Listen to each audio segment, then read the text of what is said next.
Bhojpuri actress Mona Lisa उर्फ अंतरा बिस्वास ने खुली सड़क पर फोटोशूट कराया। स्टाइलिश लुक में दिखी वे बड़े पर्दे पर बहुत देर से नहीं दिखी, लेकिन टीवी शो से हमेशा चर्चा में रहती हैं। वे पिछली बार भोजपुरी फिल्म दुल्हन चाही पाकिस्तान से 2 में नजर आई। इसके बाद से वे रियलिटी शो पर केंद्रित हैं और सोशल मीडिया के माध्यम से अपने प्रशंसकों से जुड़ी रहती हैं। हाल ही में मोनालिसा ने खुली सड़क पर पोज देते हुए कुछ तस्वीरें शेयर की हैं।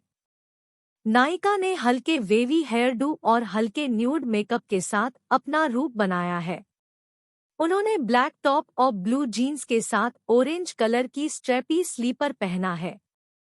अभिनेत्री के फैंस तस्वीरों में उनके स्टाइलिश लुक की बहुत प्रशंसा कर रहे हैं।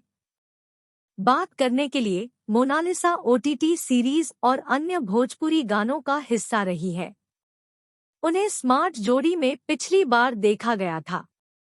इस वीडियो में बेस्ट पार्ट कौन सा है वो जरूर कमेंट बॉक्स में लिखे ताकि उसके बारे में और वीडियो हम बना सके।